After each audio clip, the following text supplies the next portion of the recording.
Hello student, कक्षा 10th Hindi.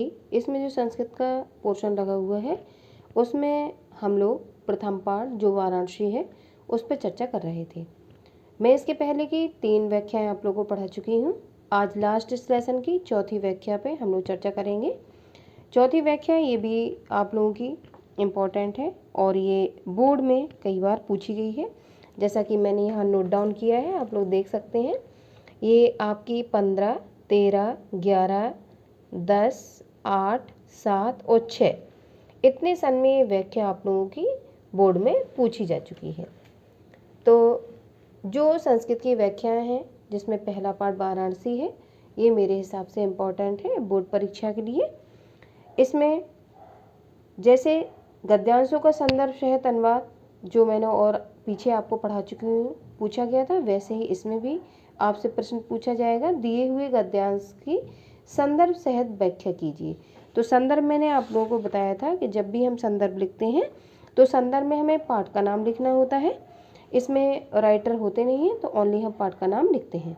तो जब संदर्भ हम लोग लिखेंगे तो संदर्भ हेडिंग डालने के बाद हम लिखेंगे प्रस्तुत गद्यांश हमारी पाठ पुस्तक के संस्कृत खंड में संकलित वाराणसी नामक पाठ से लिया गया है। तो 2 नंबर आपको इसमें स्कोरिंग करने के लिए मिलेंगे।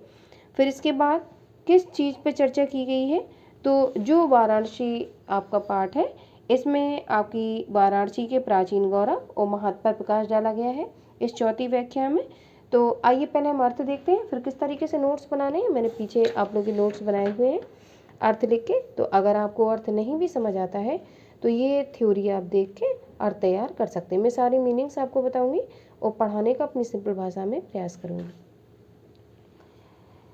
इयं नगरी विविध धर्माणां संगम स्थली फुल स्टॉप महात्मा बुद्ध तीर्थकारा पार्श्वनाथा शंकराचार्य कबीरा गोस्वामी तुलसीदासा अन्ये च बहवः महात्मानः अत्र गत्या स्वीयान् विचारान् प्रचारयन् न केवलं दर्शने साहित्ये धर्मे अपितु कलाक्षेत्रे अपि इयं नगरी विधिनाना कलाना शिल्पनाश कृते लोके विश्रुता अत्यत्या कौसे सटिका देशे देशे सर्वत्र स्पृहन्ते अत्यत्याय प्रस्तरमूर्त्या प्रथिता यं निजा प्राचीन परंपरां इदानीमपि पारिपालयति तथा गीतयति कभी मरणं मंगलम यत्र विभूषणं कौपीनम यत्र कौशयम सा काशिकेन मीयते। तो ये आपकी संस्कृत की व्याख्या ये पूछी जा सकती है बोर्ड में आपकी। अब आइए हम अर्थ देखते हैं और हम मीनिंग पर चर्चा करते हैं। सबसे पहले इयम, ये जो आपका इयम लिखा हुआ है, इयम का मतलब है यह।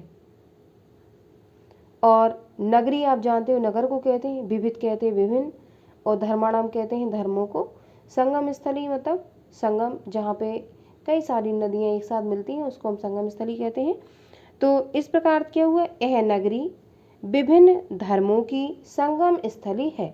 कौन, वाराणसी को कहा गया है यह नगरी विविध माने विभिन्न धर्मों की संगम स्थली है।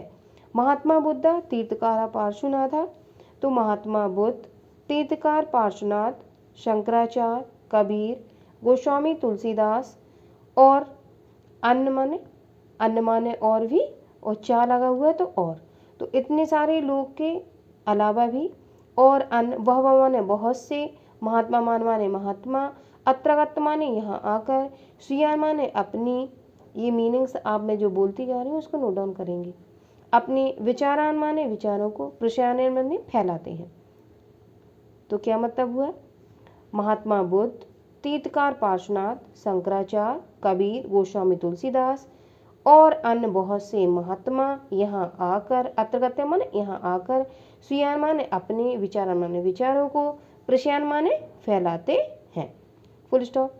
न केवलम दर्शने साहित्ये धर्मे अपितु कलाक्षेत्रेषपि इयं नगरी विविधानां कलानां शिल्पनाश कृते लोकावृषुता। न केवलम न केवल, दर्शन माने दर्शन, साहित्य माने साहित्य, धर्म माने धर्म, अपितु माने बल्कि, कला क्षेत्र से कला के क्षेत्र में भी, अपि का मतलब भी, और कला माने कला और क्षेत्र माने क्षेत्र में। यह माने यह, नगरी विविधाना माने विभिन्न प्रकार की, कलाना माने कलाओं की, शिल्पनाश माने शिल्पों की, कृते लोका प्रसूता के लिए, लोके माने संसार में,